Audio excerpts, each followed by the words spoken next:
नमस्कार दर्शकों, news today के इस बुलेटिन में आपका स्वागत है, जहां हम चर्चा और विश्लेषण करते हैं आज की महत्वपूर्ण खबरों का। आज की मुख्य सुर्खियां इस प्रकार हैं। मंत्रिमंडल ने एक राष्ट्र एक चुनाव के प्रस्ताव को मंजूरी दी। केंद्रीय मंत्रिमंडल ने गगनयान कार्यक्रम के दायरे का विस्तार करते हुए भारतीय अंतरिक्ष स्टेशन के निर्माण को मंजूरी दी। केंद्रीय मंत्रिमंडल ने प्रधानमंत्री जनजातीय उन्नत ग्राम अभियान को मंजूरी दी।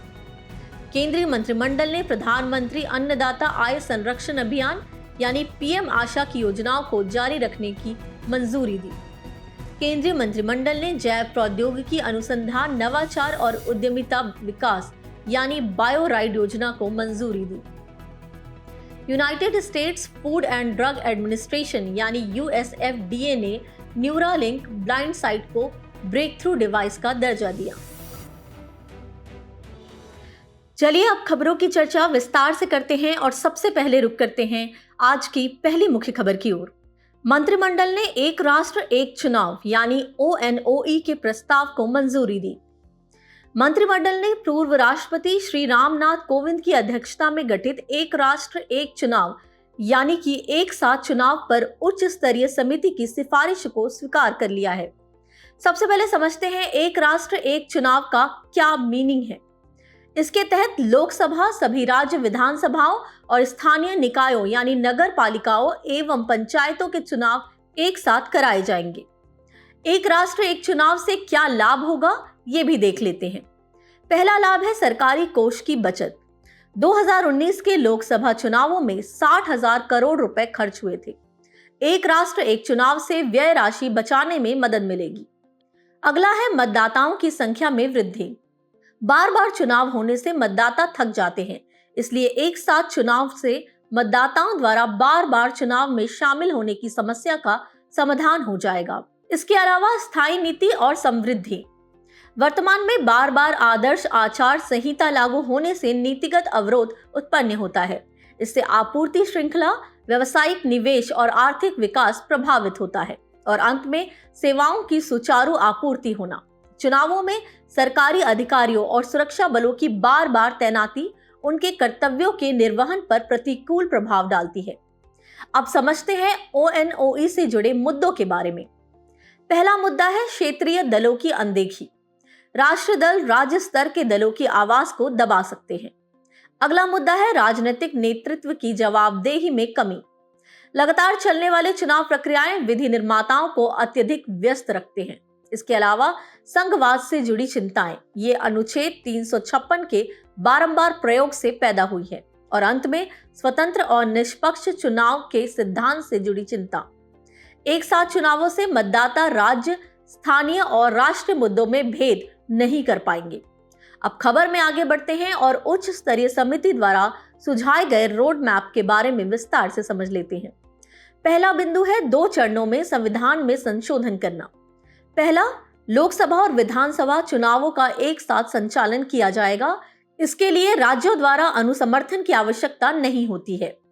दूसरा, आम चुनावों के 100 दिनों के भीतर नगर पालिकाओं और पंचायत चुनावों का संचालन करके स्थानीय चुनावों के साथ पहले चरण का समन्वय किया जाएगा। इसके लिए कम से कम आधे राज्यों द्वारा मंजूरी की आवश्यकता होती है। इसके बाद त्रिशंकु सदन यानी अविश्वास प्रस्ताव से निपटना। लोकसभा में त्रिशंकु सदन या अविश्वास प्रस्ताव जैसी स्थिति उत्पन्न होने पर नए सिरे से चुनाव कराए जाने चाहिए। हालांकि ये चुनाव केवल भंग हुई लोकसभा के शेष कार्यकाल के लिए ही होने चाहिए। इसी प्रकार राज्यों के मामलों में राज्य विधानसभाओं के लिए नए चुनाव कराए जाएंगे और जब तक उन्हें जल्द भंग नहीं किया जाता तब तक उनका कार्यकाल लोकसभा के पूर्ण कार्यकाल के अंत तक जारी रहेगा। साथ ही सरकार के तीनों स्तरों के चुनावों के लिए समान मतदाता सूची इस्तेमाल की जाएगी। इसी के साथ बढ़ते हैं आज की अगली मुख्य खबर की तरफ। केंद्रीय मंत्रिमंडल ने गगनयान कार्यक्रम के दायरे का विस्तार करते हुए भारतीय अंतरिक्ष स्टेशन यानी BAS के निर्माण को मंजूरी दी। मंत्रिमंडल ने भारतीय अंतरिक्ष स्टेशन के पहले मॉड्यूल BAS-1 के विकास तथा BAS के निर्माण व संचालन के लिए विविध प्रौद्योगिकियों का प्रदर्शन और सत्यापन करने हेतु मिशन शुरू करने को मंजूरी दी है। आपकी जानकारी के लिए बता दें कि वर्तमान में पृथ्वी की कक्षा में 2 अंतरिक्ष स्टेशन कार्यरत हैं। ये हैं अंतर्राष्ट्रीय अंतरिक्ष स्टेशन ISS और चीन का तियांगोंग अंतरिक्ष स्टेशन। खबर की शुरुआत में संशोधित गगनयान कार्यक्रम के बारे में जानकारी प्राप्त कर लेते हैं। गगनयान कार्यक्रम को 2018 में स्वीकृत किया गया था। इस मिशन के तहत 3 सदस्यों के चालक दल को 400 किलोमीटर की ऊंचाई पर स्थित कक्षा में भेजा जाएगा। आपको बता दें कि इस कार्यक्रम का लक्ष्य लंबी अवधि के मानव अंतरिक्ष मिशनों के लिए महत्वपूर्ण प्रौद्योगिकियों का विकास और प्रदर्शन करना है। इसके साथ ही संशोधित कार्यक्रम के तहत इसरो 2026 तक गगनयान कार्यक्रम के तहत 4 मिशन शुरू करेगा। साथ ही दिसंबर 2028 तक BAS-1 के विकास और BAS के लिए विविध प्रौद्योगिकियों के प्रदर्शन एवं सत्यापन हेतु 4 मिशन आरंभ करेगा। आपकी जानकारी के लिए बता दें कि इसरो 2035 तक अंतरिक्ष स्टेशन की पूर्ण परिचालन स्थिति प्राप्त करने हेतु अतिरिक्त मॉड्यूल्स बनाने की योजना बना रहा है। इसके अलावा BAS वर्तमान में अवधारणा चरण में है। इसके तहत समग्र संरचना, मॉड्यूल्स की संख्या व प्रकार, डॉकिंग पोर्ट आदि का अध्ययन किया जा रहा है। चलिए अब भारतीय अंतरिक्ष स्टेशन BAS के महत्व के बारे में बात कर लेते हैं। यह 2035 तक BAS के निर्माण और 2040 तक भारतीय चालक दल युक्त चंद्र मिशन के लिए अमृत काल के विजन को पूरा करेगा। इससे सूक्ष्म गुरुत्वाकर्षण आधारित वैज्ञानिक अनुसंधान और प्रौद्योगिकी विकास गतिविधियों को बढ़ावा मिलेगा तथा नवाचारों को प्रोत्साहन मिलेगा। साथ ही औद्योगिक भागीदारी में वृद्धि होगी तथा साथ ही उच्च तकनीक वाले अंतरिक्ष और संबद्ध क्षेत्रों में रोजगार को बढ़ावा मिलेगा। आइए अब इस खबर से जुड़े महत्वपूर्ण सुर्खियों के बारे में चर्चा कर लेते हैं। केंद्रीय मंत्रिमंडल ने अगली पीढ़ी के प्रक्षेपण यान यानी NGLV के विकास को भी मंजूरी दी है। NGLV भारतीय अंतरिक्ष स्टेशन की स्थापना और संचालन की दिशा में एक महत्वपूर्ण कदम सिद्ध होगा। इसमें लॉन्च व्हीकल मार्क 3 यानी LVM-3 की तुलना में 3 गुना अधिक पेलोड क्षमता होगी। यह 30 टन तक के पेलोड को निम्न भूकक्षा यानी LEO में ले जाने में सक्षम होगा। इसमें फिर से उपयोग किए जा सकने योग्य पहला चरण भी शामिल होगा। इसके परिणाम स्वरूप कम लागत में अंतरिक्ष तक पहुंच संभव होगी। यह मॉड्यूलर ग्रीन प्रोपल्शन सिस्टम से युक्त होगा। NGLV का प्रदर्शन विकास चरण की 3 उड़ानों के साथ किया जाएगा। विकास चरण को पूरा करने के लिए निर्धारित समय 8 वर्ष है। तो अब बढ़ते हैं अगली मुख्य खबर की तरफ। केंद्रीय मंत्रिमंडल ने प्रधानमंत्री जनजातीय उन्नत ग्राम अभियान यानी PMJUGA PM-JUGA को मंजूरी दी। प्रधानमंत्री जनजातीय उन्नत ग्राम अभियान PM-JUGA प्रधानमंत्री जनजातीय आदिवासी न्याय महाअभियान यानी PM-JNMN से मिली सीख और सफलता पर आधारित है। इसका उद्देश्य जनजाति बहुल गांवों और आकांक्षी जिलों में जनजातीय परिवारों के लिए संपूर्णता लक्ष्य यानी सैचुरेशन कवरेज अपनाकर जनजातीय समुदायों की सामाजिक आर्थिक स्थिति में सुधार करना है। 2011 में जनगणना के अनुसार भारत में अनुसूचित जनजाति की आबादी 10.45 करोड़ है और देश में 705 से अधिक जनजाति समुदाय हैं। इसका कुल व्यय 79,156 करोड़ रुपए है। इसमें केंद्र की हिस्सेदारी 56,333 करोड़ रुपए है। इसमें 30 राज्यों या केंद्र शासित प्रदेशों के जनजातीय बहुल 549 जिले और 2,740 ब्लॉक्स के गांव शामिल होंगे। इसमें लगभग 63,000 गांव शामिल होंगे। इस योजना से 5 करोड़ से अधिक जनजातीय लोगों को लाभ होगा। इस योजना में 25 कार्यक्रम शामिल हैं जिन्हें 17 मंत्रालयों द्वारा कार्यान्वित किया जाएगा। प्रत्येक मंत्रालय या विभाग अनुसूचित जनजातियों के लिए विकास कार्य योजना यानी DAPST के तहत उन्हें आवंटित धनराशि के माध्यम से अगले 5 वर्षों में समयबद्ध तरीके से PM-JUGA से संबंधित योजना के कार्यान्वयन के लिए उत्तरदायी होगा। इस अभियान के तहत शामिल जनजातीय गांव को PM गति शक्ति पोर्टल पर मैप किया जाएगा। साथ ही PM गति शक्ति प्लेटफॉर्म पर अभियान की भौतिक और वित्तीय प्रगति की निगरानी की जाएगी तथा सर्वश्रेष्ठ प्रदर्शन करने वाले जिलों को पुरस्कृत किया जाएगा। यह सहकारी संघवाद और सभी स्तरों की सरकार की भागीदारी वाले दृष्टिकोण का एक अनूठा उदाहरण है। आपको बता दें, मिशन के तहत 4 लक्ष्य शामिल हैं। पहला लक्ष्य 1, इसमें परिवारों के लिए पक्के घर जैसे सक्षम बुनियादी ढांचे का विकास करना और ग्रामीण अवसंरचना में सुधार करना शामिल है। लक्ष्य 2 में कौशल विकास उद्यमिता को प्रोत्साहन देकर और आजीविका यानी स्वरोजगार में सुधार करके आर्थिक सशक्तिकरण को बढ़ावा देना शामिल है। लक्ष्य 3 में सभी की अच्छी शिक्षा तक पहुंच सुनिश्चित करना और लक्ष्य 4 में स्वस्थ जीवन और सम्मानजनक वृद्धावस्था सुनिश्चित करना शामिल है। अंत में PMJUGA यानी PM जुगा के तहत अभिनव योजनाओं के बारे में चर्चा कर लेते हैं। पहली योजना है जनजातीय होम स्टे। इसमें जनजातीय क्षेत्रों की पर्यटन क्षमता का दोहन करने तथा जनजातीय समुदाय को वैकल्पिक आजीविका प्रदान करने के लिए पर्यटन मंत्रालय के माध्यम से स्वदेश दर्शन के अंतर्गत 1000 होम स्टे को बढ़ावा दिया जाएगा। दूसरी है सतत आजीविका वन अधिकार धारक FRA। इस अभियान का विशेष ध्यान वन क्षेत्रों में रहने वाले 22 लाख FRA पट्टा धारकों पर है। इसका उद्देश्य वन अधिकारों को मान्यता देना और उन्हें सुरक्षित करने की प्रक्रिया में तेजी लाना है। सरकारी आवासीय विद्यालयों और छात्रावासों के बुनियादी ढांचे में सुधार की बात करें तो अभियान का उद्देश्य PM श्री स्कूलों की तर्ज पर उन्नयन के लिए आश्रम स्कूलों या छात्रावासों या जनजातीय स्कूलों या सरकारी आवासीय विद्यालयों के बुनियादी ढांचे में सुधार करना है। सिकल सेल रोग के निदान के लिए उन्नत सुविधाएं स्थापित की जाएंगी। और आखिरी है जनजातीय बहुउद्देशीय विपणन केंद्र। इसमें जनजातीय उत्पादों के विपणन के लिए जनजातीय बहुउद्देशीय विपणन केंद्र खोले जाएंगे।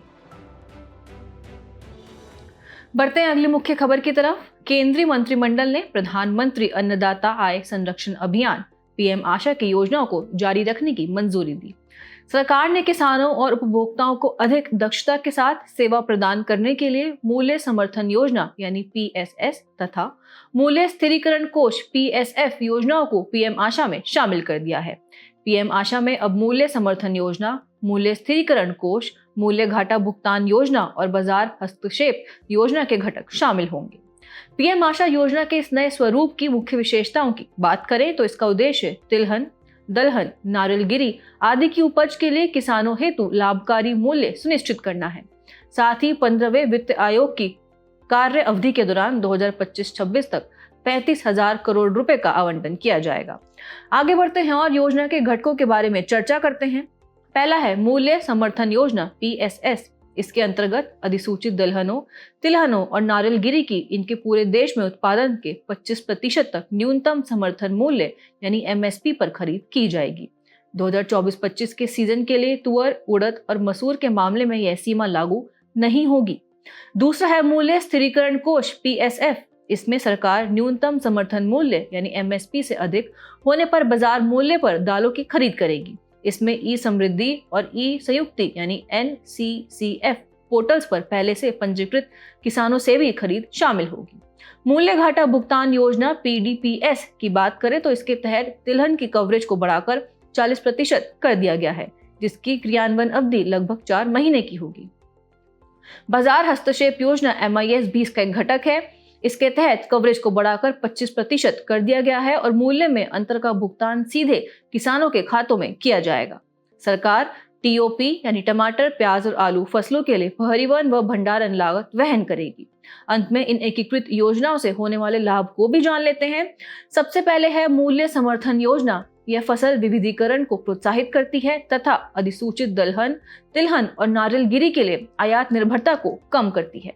मूल्य स्थिरीकरण कोष भी इसका एक लाभ है। ये दालों या प्याज के रणनीतिक बफर स्टॉक को बनाए रखकर उपभोक्ताओं को मूल्य संबंधी अस्थिरता से संरक्षण प्रदान करता है। और बाजार हस्तक्षेप योजना की बात करें तो इसके तहत शीघ्र खराब होने वाली बागवानी फसलों को उगाने वाले किसानों को लाभकारी मूल्य प्रदान किया जाता है। साथ ही यह उपभोक्ताओं के लिए TOP फसलों की कीमतों को वहनीय बनाए रखती है। अब बात करते हैं आज की अगली मुख्य खबर के बारे में। केंद्रीय मंत्रिमंडल ने जैव प्रौद्योगिकी अनुसंधान, नवाचार और उद्यमिता विकास बायोराइड योजना को मंजूरी दी। बायोराइड योजना भारत सरकार के जैव नवाचार संबंधी मिशन का हिस्सा है। इस मिशन का उद्देश्य स्वास्थ्य सेवा, कृषि, पर्यावरणीय संधारणीयता जैसे क्षेत्रों में राष्ट्रीय एवं वैश्विक चुनौतियों से निपटने के लिए जैव नवाचार की क्षमता का उपयोग करना है।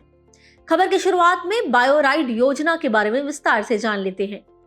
इसका नोडल विभाग विज्ञान और प्रौद्योगिकी मंत्रालय का जैव प्रौद्योगिकी विभाग है।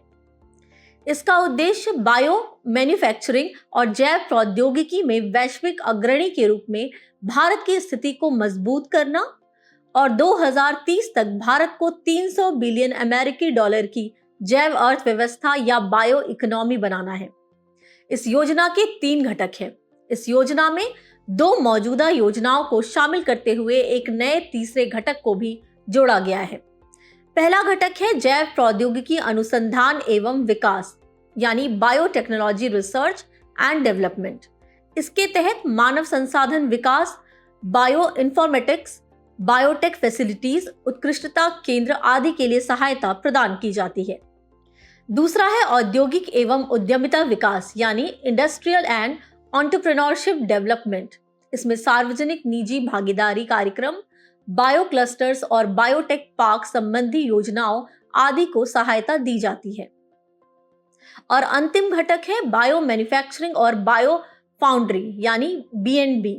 इस नए घटक का उद्देश्य पर्यावरण के लिए जीवन शैली यानी लाइफ मिशन के अनुरूप चक्रीय जैव अर्थव्यवस्था को साकार करने संबंधी भारत के लक्ष्य को आगे बढ़ाना है। आपकी जानकारी के लिए बता दें कि चक्रीय जैव अर्थव्यवस्था एक ऐसा फ्रेमवर्क प्रदान करती है जो नवीकरणीय प्राकृतिक संसाधनों का उपयोग करके भूमि, खाद्य, स्वास्थ्य और औद्योगिक प्रणालियों को नया रूप देते हुए उन्हें प्रबंधित करती है ताकि प्रकृति के साथ सामंजस्य बनाए रखते हुए संधारणीयता को सुनिश्चित किया जा सके। इस योजना के लिए वित्त पोषण की बात करें तो 15वें वित्त आयोग के कार्यकाल के दौरान 9,197 करोड़ रुपए प्रदान किए जाएंगे। आपकी जानकारी के लिए बता दें कि 15वें वित्त आयोग का कार्यकाल 2021-2022 से 2025-2026 तक है। खबर के अंत में बायोराइड योजना के महत्व के बारे में जान लेते हैं। पहला है जैव उद्यमिता को बढ़ावा देना।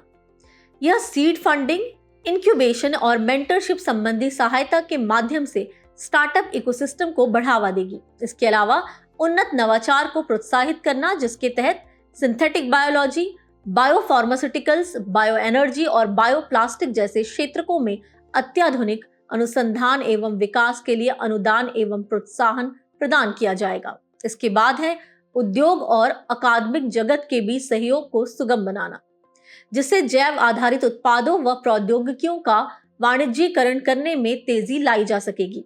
इसके तहत संधारणीय बायो मैन्युफैक्चरिंग को प्रोत्साहित तथा जैव प्रौद्योगिकी के क्षेत्र में मानव संसाधन को विकसित करने पर जोर दिया जाएगा। और अंत में बाह्य वित्त पोषण अर्थात विश्वविद्यालयों और अनुसंधान संस्थानों के बाहर से वित्त पोषण जुटाया जाएगा। इसी के साथ अब नजर डालते हैं आज की अंतिम मुख्य खबर पर। United States Food and Drug administration USFDA ने न्यूरालिंक ब्लाइंड साइट को ब्रेक थ्रू डिवाइस का दर्जा दिया। न्यूरालिंक द्वारा विकसित ब्लाइंड साइट नामक यह डिवाइस वास्तव में दृष्टिहीनता को एक नई दिशा देने वाला है। ब्लाइंड साइट एक प्रत्यारोपण से संबंधित प्रयोग है जिसका मुख्य उद्देश्य उन व्यक्तियों की सहायता करना है जो अपनी दृष्टि खो चुके हैं या जन्मजात दृष्टिहीन हैं। ये डिवाइस शुरुआत में कम रिजोल्यूशन वाली दृष्टि प्रदान करता है, लेकिन इसका उद्देश्य उन डिवाइसेस के विकास को प्रोत्साहित करना है जो प्राणघातक विकारों को दूर करने के आशाजनक नए उपचार या निदान की क्षमताएं रखते हैं। अब बात करते हैं न्यूरालिंक की। यह कंपनी एलॉन मस्क द्वारा 2016 में स्थापित की गई थी और इसका मुख्य ध्यान स्वास्थ्य देखभाल सेवाओं और ब्रेन कंप्यूटर इंटरफेस यानी BCI पर है। ब्रेन कंप्यूटर इंटरफेस यानी BCI के बारे में जानना भी महत्वपूर्ण है। ये तकनीक यूजर्स को बिना किसी शारीरिक हलचल के मस्तिष्क संकेतों का उपयोग करके कंप्यूटर या अन्य डिवाइस को ऑपरेट, संचार या नियंत्रित करने की क्षमता प्रदान करती है। यह सोचने वाली बात है कि कैसे हाथ का उपयोग किए बिना आप अपने मस्तिष्क द्वारा दिए गए संकेतों के जरिए कंप्यूटर या रोबोटिक अंगों का संचालन कर सकते हैं। BCI के प्रकार भी विभिन्न हैं। पहला है इन्वेसिव। इसमें चिप्स या सेंसर्स को सीधे कॉर्टेक्स यानी मस्तिष्क की सबसे भारी परत में लगाया जाता है, जैसे न्यूरालिंक का प्रत्यारोपण। दूसरा है नॉन इन्वेसिव। इसमें सेंसर्स सिर की खाल यानी स्कैल्प पर लगाए जाते हैं। और तीसरा आंशिक इन्वेसिव। इसमें डिवाइस को खोपड़ी के अंदर लेकिन ग्रे मैटर के बाहर प्रत्यारोपित किया जाता है। अब जानते हैं कि BCI का उपयोग किस क्षेत्र में हो सकता है। बात करें चिकित्सा क्षेत्र की तो इसमें यह किसी शारीरिक अंग के निष्क्रिय होने की स्थिति में उसके कार्यों को बहाल करने में मदद करता है। उदाहरण के लिए कृत्रिम अंगों को नियंत्रित करना या पैरालिसिस जैसी तंत्रिका तंत्र संबंधी बीमारियों से पीड़ित मरीजों की सहायता करना। मानसिक सेहतमंदी में यह यूजर्स की मानसिक सेहतमंदी की रियल टाइम जानकारी प्रदान करेगा और मानसिक स्वास्थ्य से जुड़ी प्रभावी गतिविधियों के बारे में बताएगा। रक्षा क्षेत्र में इसके उपयोग को देखें तो युद्ध क्षेत्र की गतिविधियों के बारे में सही जानकारी प्रदान करेगा, स्वचालित उपकरणों के बेहतर प्रबंधन में मदद करेगा आदि। और गेमिंग और मनोरंजन में एकल या द्विदिश न्यूरल संचार के माध्यम से इमर्सिव गेमिंग का अनुभव प्रदान करेगा। इमर्सिव गेम्स में ये तकनीक प्लेयर को ऐसी काल्पनिक दुनिया में ले जाती है जहां वे गेम के लिए चयन किए गए पात्र की तरह स्वयं को महसूस कर सकते हैं। लेकिन इसी के साथ BCI से जुड़ी कुछ चिंताएं भी मौजूद हैं, जैसे कि साइबर सुरक्षा से जुड़ा खतरा, जैसे कि ब्रेन टैंपिंग, जिसमें मस्तिष्क से भेजे गए संकेतों को रोकने का प्रयास किया जाता है। नैतिकता से जुड़ी चिंताएं देखें तो डिवाइस से जुड़े खतरों के बारे में पूरी जानकारी दिए बिना यूजर्स की सहमति लेना नैतिक रूप से उचित नहीं है। और सुरक्षा से जुड़ी चिंताएं भी मौजूद हैं, जैसे कि ऊतकों को नुकसान, दौरे यानी सीजर्स आना, संज्ञानात्मक हानि होना आदि। बुलेटिन के आखिर में अब रुक करते हैं आज की संक्षिप्त सुर्खियों की तरफ। हाल ही में भारत डेनमार्क के समुद्री संबंधों को मजबूत करने के लिए हरित रणनीतिक साझेदारी के तहत दोनों देशों ने समझौता ज्ञापनों पर हस्ताक्षर किए हैं। हरित रणनीतिक साझेदारी आर्थिक संबंधों और हरित विकास को बढ़ावा देती है, रोजगार सृजित करती है और वैश्विक चुनौतियों से निपटने में सहयोग को मजबूत करती है। हाल ही में राष्ट्रीय पेंशन प्रणाली वात्सल्य यानी NPS वात्सल्य योजना शुरू की गई है। यह नाबालिगों के लिए एक पेंशन योजना है। पात्रता की बात करें तो सभी नाबालिग नागरिक यानी 18 वर्ष से कम आयु के वयस्क इस योजना हेतु पात्र हैं। Animation, visual effects, gaming, comics और एक्सटेंडेड रियलिटी के लिए राष्ट्रीय उत्कृष्टता केंद्र यानी NCOE की स्थापना को मंजूरी दी गई है। इसे मुंबई में स्थापित किया जाएगा। NCOE की स्थापना कंपनी अधिनियम 2013 की धारा 8 के तहत एक गैर लाभकारी कंपनी के रूप में की जाएगी। NCOE विशेषीकृत प्रशिक्षण सह शिक्षण कार्यक्रम प्रदान करेगा, अनुसंधान एवं विकास को बढ़ावा देगा तथा इंक्यूबेशन केंद्र के रूप में कार्य करेगा। इंटरनेशनल राइनो फाउंडेशन यानी IRF ने state of the rhino report प्रकाशित की है। विशाल एक सिंग वाले गेंडे बेहतर पर्यावासों और वन्य जीव गलियारों से लाभान्वित हो रहे हैं। पिछले दशक में इनकी आबादी 20% बढ़ी है और अब 4000 से अधिक हो गई है। केंद्रीय मंत्रिमंडल ने चंद्रयान 4 मिशन को मंजूरी प्रदान की है। यह चंद्रयान 3 का परवर्ती मिशन है। ज्ञातव्य है कि चंद्रयान 3 ने चंद्रमा पर सॉफ्ट लैंडिंग की थी। इसका उद्देश्य चंद्रमा पर लैंडिंग करना, चंद्र नमूने एकत्र करना और सुरक्षित रूप से पृथ्वी पर वापस लौटना है। इसके लिए यह प्रमुख तकनीकों को विकसित और प्रदर्शित करेगा। एक नए अध्ययन में पादपों की वृद्धि के पैटर्न में सर्कमन्यूटेशन की भूमिका पर प्रकाश डाला गया है। यह पादपों द्वारा अपने आसपास की पर्यावरणीय परिस्थितियों का पता लगाने के लिए उनके द्वारा निरंतर की जाने वाली छोटी मोटी गतिविधियों हेतु प्रयुक्त पद है। ये गतिविधियां सर्पिल या जिगजैग के रूप में दिखाई देती है। भारतीय वैज्ञानिकों ने नियंत्रित निर्मुक्ति दर के साथ एक संधारणीय फेरोमोन डिस्पेंसर विकसित किया है। यह किट नियंत्रण और प्रबंधन की लागत को कम करने में मदद कर सकता है। निर्मुक्त किए गए फेरोमोन लक्षित किट प्रजातियों के व्यवहार को बदल देते हैं और उन्हें चिपचिपे जाल की ओर आकर्षित करते हैं। वाणिज्य एवं उद्योग मंत्रालय ने आर्टिफिशियल इंटेलिजेंस और मशीन लर्निंग आधारित ट्रेडमार्क सर्च टेक्नोलॉजी तथा IP सारथी चैटबॉट का अनावरण किया। IP सारथी चैटबॉट एक डिजिटल असिस्टेंट है। इसे बौद्धिक संपदा यानी IP पंजीकरण प्रक्रिया में यूजर को तत्काल सहायता और मार्गदर्शन देने के लिए डिजाइन किया गया है। अमेज़न नदी की मुख्य सहायक नदियों में से एक सोलिमोस अब तक के सबसे गंभीर सूखे का सामना कर रही है। अमेज़न नदी जल प्रवाह की मात्रा और बेसिन क्षेत्र के आधार पर विश्व की सबसे बड़ी नदी प्रणाली है तथा इसका उद्गम पेरू के एंडीज हाई से होता है।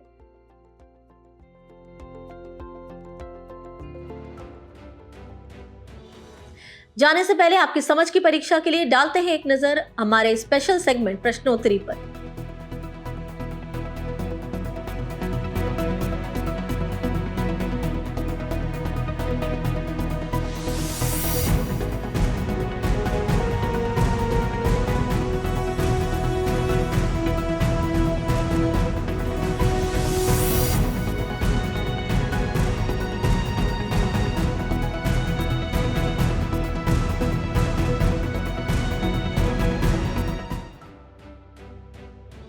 हमसे जुड़ने के लिए आपका धन्यवाद। उम्मीद है न्यूज़ टुडे का ये बुलेटिन आपको पसंद आया होगा। न्यूज़ टुडे की PDF को डाउनलोड करने के लिए और आज के क्विज के उत्तर के लिए डिस्क्रिप्शन में दिए गए लिंक पर क्लिक कीजिए।